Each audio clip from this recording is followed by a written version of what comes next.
ᱥᱟᱱᱟᱢ ᱠᱚ ᱤᱧᱜᱮ ᱢᱚᱠᱨᱚ ᱢᱩᱨᱢᱩ ᱤᱧᱟᱹᱜ ᱱᱚᱣᱟ ᱢᱚᱠᱨᱚ ᱢᱩᱨᱢᱩ ᱥᱟᱨ YouTube ᱪᱮᱱᱮᱞ ᱛᱮ ᱡᱚᱛᱚ ᱠᱚᱣᱟᱜ ᱥᱟᱹᱜᱩᱱ ᱟᱛᱟᱝ ᱫᱟᱨᱟᱢ ᱢᱮᱱᱟᱜᱼᱟ। ᱤᱧᱟᱹᱜ ᱵᱷᱤᱰᱤᱭᱳ ᱮᱦᱚᱵ ᱠᱷᱚᱱ ᱢᱩᱪᱟᱹᱫ ᱫᱷᱟᱹᱨᱤᱡ ᱧᱮᱞ ᱯᱮ ᱟᱨ ᱟᱞᱚᱯᱮ ᱥᱠᱤᱯᱟ ᱟᱨ ᱠᱩᱥᱤᱭᱟᱜ ᱠᱷᱟᱱ ᱯᱮ लाइक पे शेयर पे सब्सक्राइब पे और कमेंट सेक्शन रे आपे मतामत ऑल पे और बेल आइकन दो ना दबा तरा पे जहाँ पर कि आपे ठेन इनफॉर्मेशन को अड़ी लगन ते लगन सेटर गोदोआ ओना लगी ते रिक्वेस्ट तहन कना आपे लाइक पे शेयर पे सब्सक्राइब पे और बेल आइकन दो ना दबा तरा पे आदो मांगा वीडियो करे अड़ीगान इन्हों नवा ऑलचिकी कथा सावतारी कथा को मन मेन केट गया और तेहेन आरहों उनका के सेचेत संदेश वीडियो अगू कती हेज एकना आदो ओना दो हुयुग कना आबो मा सरीगे सांतार जतो के बो सांतार कना आदो सांतारा मिटांग सांतार जाति होड़ कना बोन मेनते ओकोया मिटांग उना दया दुलर पूरा पूरी मने गरज दुलर और अंतर गहिर दुलर मेना ची बनुआ आदो नवा गे इन्या मिटांग कुकली तहन खाना जतो होड़ ठेन इदु चोंग इनमा पतियो मा बन बुझेगा चे लेकारे आबो जुदी उना गरज दुलर तहना दिन गे सोशल मीडिया रे को मेनेआ बखान नोंका गे यूट्यूब परे अड़ीगान रील्स वीडियो और बखान उनका गे यात्रा पता करे हों को मेना ऑलचिकी बन छराव बन पासनाव बन और ऑलचिकी दो आबो चेत कना आबो अदीम को मेद कना नोआ कथा मा सरी गया तो एनते रे हों ओना कमी रे दो उना बाबन लगावेआ चे लेकारे इन मेना जदी हुनंग आबो कमी रे बोन लगावा एनखान अतु ओड़ा करे ओड़ा को ताबन आबोआ ओड़ा ᱧᱩᱛᱩᱢ दो सांतार ते बोन ओला हुनंग कांत करे सांतार ते ओल दो गोटा गे नेल ᱧᱟᱢᱚᱜᱼᱟ सांतार अतु बोलन अतु बाहेर रे दो अतु ᱧᱩᱛᱩᱢ दो हुनंग सांताड़ी ते आबो ऑलचिकी लिपि ते हुनंग ओल ताहेना जे ओना दो ओना अतु कना मेनते बोर्ड मिटंग ताहेना हुनंग आर ओना बनुआ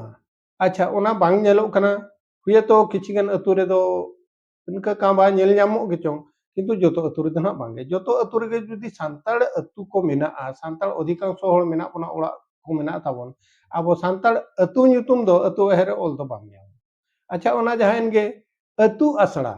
अतु ओलो असड़ा जनरल स्कूल हुयु आर बखान ऑलचिकी इतु असड़ा हुयु आबो दो नितो 8 शेड्यूल रे आबो परसी सांताड़ी परसी 8 शेड्यूल रे समिला कना माने आबो नितो माने संविधान रे अधिकार बोन ᱧᱟᱢ का जे आबो सांताड़ ते आबो अतु ᱧᱩᱛᱩᱢ बोन ओला अतु असड़ा ᱧᱩᱛᱩᱢ बोन ओला ऑलचिकी ते नोआ मेना ऑफिस करे गवर्नमेंट ऑफिस रे हो नितो सांताड़ी ऑलचिकी अक्षर ते आबो ब्लॉक ᱧᱩᱛᱩᱢ बो ऑल दाड़िया ऑफिस ᱧᱩᱛᱩᱢ बो ऑल दाड़िया आदो ओना को आबोरिन तिने गरज दुलर तहन कना ओना चितान रे आदो उनका गे मिटांग इन हो आदो तिरिंग बी ऑफिस रे ना उनका गे इन्ही मेता को आबो ऑलचिकी लिपिते आबो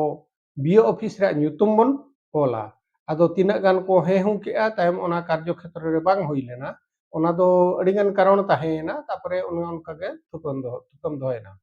आदो चेष्टा लिएन आदो ओना कार्यकारी बांग हुई अकन गया आदो सपोर्ट हो ᱧᱟᱢ दरकार गे जदि सपोर्ट बाबिन ᱧᱟᱢᱟ एनखान दो गड़ो बाबिन ᱧᱟᱢा एनखान दो ओना रे चिकाते ओना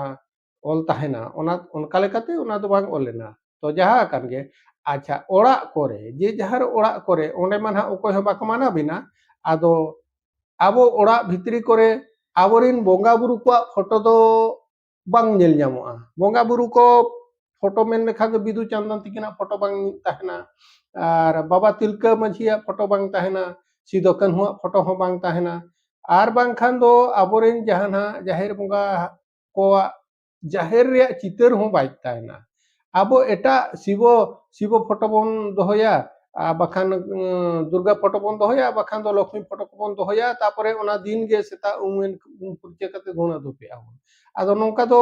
एटा कल्चर एटा रिन बोंगा को सेवायत को ᱟᱫᱚ ᱚᱱᱟᱛᱤᱧ ᱢᱮᱱᱟ ᱤᱧ ᱫᱚ ᱯᱟᱞᱮᱱ ᱟᱵᱚ ᱥᱟᱱᱛᱟᱲ ᱦᱚᱲ ᱠᱚᱫᱚ ᱩᱱᱟᱹᱜ ᱟᱵᱚ ᱥᱟᱱᱛᱟᱲ ᱠᱟᱱᱟᱢ, ᱥᱟᱱᱛᱟᱲᱟᱜ ᱟᱹᱨᱤᱪᱟᱹᱞᱤ, ᱥᱟᱱᱛᱟᱲᱟᱜ ᱥᱮᱨᱣᱟ, ᱥᱟᱱᱛᱟᱲᱟᱜ ᱵᱚᱸᱜᱟ ᱵᱩᱨᱩ ᱚᱱᱟ ᱠᱚᱫᱚ ᱯᱟᱞᱮᱱ ᱵᱟᱵᱚ ᱠᱩᱥᱤᱭᱟᱜᱼᱟ ᱡᱚᱛᱚ ᱫᱚ। ᱟᱨ ᱟᱫᱷᱟᱱ ᱫᱚ ᱱᱟᱦᱟᱜ ᱵᱚ ᱠᱩᱥᱤᱭᱟᱜ ᱜᱮᱭᱟ, ᱢᱮᱠᱥᱤᱢᱟᱢ ᱠᱷᱮᱛᱨᱮ ᱨᱮᱫᱚ ᱯᱟᱞᱮᱱ ᱱᱚᱣᱟ ᱵᱟᱵᱚᱱ ᱠᱩᱥᱤᱭᱟᱜ ᱜᱮᱭᱟ। ᱟᱫᱚ ᱡᱚᱫᱤᱭᱳ ᱱᱚᱣᱟ ᱵᱟᱵᱚᱱ ᱠᱩᱥᱤᱭᱟᱜ ᱠᱟᱱᱟ, ᱮᱱᱠᱷᱟᱱ ᱵᱟᱵᱚᱱ ᱠᱩᱥᱤᱭᱟᱜ ᱠᱟᱱ ᱛᱮᱜᱮ ᱯᱟᱞᱮᱱ ᱫᱚ ᱟᱵᱚ ᱫᱚ ᱜᱩᱨᱩ ᱜᱚᱢᱠᱮᱭᱟᱜ ᱛᱷᱩᱢ ᱵᱟᱵᱚᱱ ᱧᱟᱢ ᱫᱟᱲᱮᱭᱟᱜ ᱠᱟᱱᱟ, ᱵᱟᱵᱟ ᱛᱤᱞᱠᱟᱹ ᱢᱟᱹᱡᱷᱤᱭᱟᱜ ᱛᱷᱩᱢ ᱵᱟᱵᱚᱱ ᱧᱟᱢ ᱫᱟᱲᱮᱭᱟᱜ ᱠᱟᱱᱟ, ᱥᱤᱫᱩ ᱠᱟᱹᱱᱦᱩᱣᱟᱜ ᱛᱷᱩᱢ ᱵᱟᱵᱚᱱ ᱧᱟᱢ ᱫᱟᱲᱮᱭᱟᱜ ᱠᱟᱱᱟ। ᱱᱚᱣᱟ ᱫᱚ ᱯᱟᱞᱮᱱ ᱥᱟᱹᱨᱤ ᱯᱟᱹᱛᱭᱟᱹᱣ ᱛᱟᱦᱮᱱᱟ, ᱩᱱᱠᱩ ᱡᱮ ᱟᱵᱚ ᱡᱟᱹᱛᱤ ᱥᱟᱶᱛᱟ ᱞᱟᱹᱜᱤᱫ, ᱫᱤᱥᱚᱢ ᱞᱟᱹᱜᱤᱫ ᱟᱠᱚᱣᱟᱜ जीवन को शहीद आकना को उनको दिसम खातिर जाति खातिर दिसम खातिर आको जीव को आलाया का उनको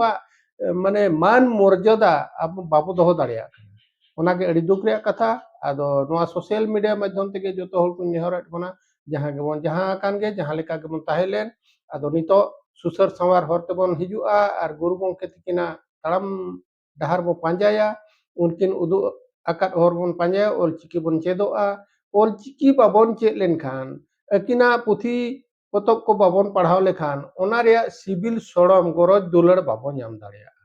और सावतारी कथा को नोआ आंजम आंजम ते मा मांग दो को चेक लेन गया आंजम आंजम ते आर नेल नेल ते आदो ओका को दो को चेक लेन गया को आदो नेल नेल ते नितो हड़ को चेदो काना नेल कते जहां को चेदआ ओना को दो बड़ीजा हमको चेदो काना आंजम आंजम ते जहां को चेदो काना दो बड़ीजा हमको आंजमेआ हर मिटंग जहां लईआ ओना को आंजमेआ हर मिटंग जहां लेकाय कमी काना ओना को नेलेआ ओना नेल चेद आंजम चेद कथा दो मिटंग सारी जिनिस दो जतो क्षेत्र बांग हुई दाड़िया ओकारे ओका दो नेलेआ ठीका ए नेलेआ उनी ठीका चेदो काना बड़ीजा नेलेआ बड़ी चेदो काना बड़ीजा जे आंजमेआ बड़ी चेदो काना ठीका ए आंजमेआ ठीका चेदो काना ओना दो मिटंग अड़ी सारी जिनिस दो बांग काना आदो गुरु गंके तकिन आबो अड़ी निष्ठा पुष्टा सहित अकिना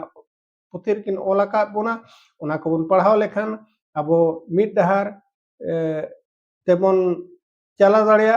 और आबो सावता सुसर दाड़िया और उनका लेका कथा और जहां ना अतु अतु रे भेपेगे तबन हुयुक काना बोंगा बुरु हुयुक बाखान बापला हुयुक भांडान हुयुक छुत चेठेर हुयुक उनका दो आदो बांग हुयुआ हुनंग आबो दो मिल लेका गेबन कमिया हनंग जतो अतु रे हुनंग मिल लेका गेबन कमिया जतो अतु रे गे मिधा तेबन पारा पुनई आर बापला पेहा करे हो नोका रेड़ेंग हेचे और ओना को बाय ताहेना आदो उनको बापला को सेना सेना बापला को जहां संगे बरियत बखान दुआर इतु सुंदर ओना करे हाना अतुरनी मजी नवा अतुरनी मजी बकिन पटावा चेल लगित बकिन पटावा अकिन जे जहार अतुरिया माने ओका लेका चो आजे चलो तगुआ कन ओना गे साब दो जाय हनी आजे अतुरे चेल लेका चो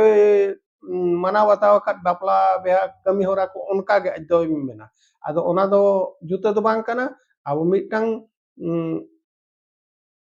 सिस्टम तो सांताड़ा सिस्टम ते जदि बन बापला सना बोना जतो कमी होरा बोगा बुरु हुयु आर बखान बापला हुयु भांडान हुयु जदि मिटंग लेका तेगे बन कमिया आबो सांताड़ दुको ठीक बोना नुकु दो मिल लेका को कमिया मिल लेका बोगा बुरु तको मिल लेका रोल लांदा तको मिल लेका एने सेरेन तको आदो ओने उनका आदो जदि आबो नोका हाना अतु मिल लेका नवा अतु मिल लेका नोका हिटंग जड़ांग रे बो ताहेना एनखान दो ना जुमिद बाबन ताहेन खान आर ना जहां मेन मुद्दा कान ताबोना धर्म धर्म ताबन सारना धर्म गे मेनते गुरु गमके तकिन अड़ी निष्ठा पुष्टा सही किन मेनका उन जखन आको को कुली ले किना आबो आदिवासी सांताड़ को दो चेत धर्म बो मानावा एनखान उन जो तीर न्यो काते किन मेन किया मेट किन जपिन न्यो किया आर अड़ी उहर काते किन मेन किया आबो धर्म दो ना सारना धर्म गे आदो मा तबे तेहन्या कथा नोका रोड तेना अडिगान गे रोड इदी गड एना आदो उनका गे आरहो दाराय धावन हा आरहो नोवारे तोंगे तेडिन अगुया आर तेहन लेका दो सानाम को गे जोहार दिन रिंग मुचादे जोहार।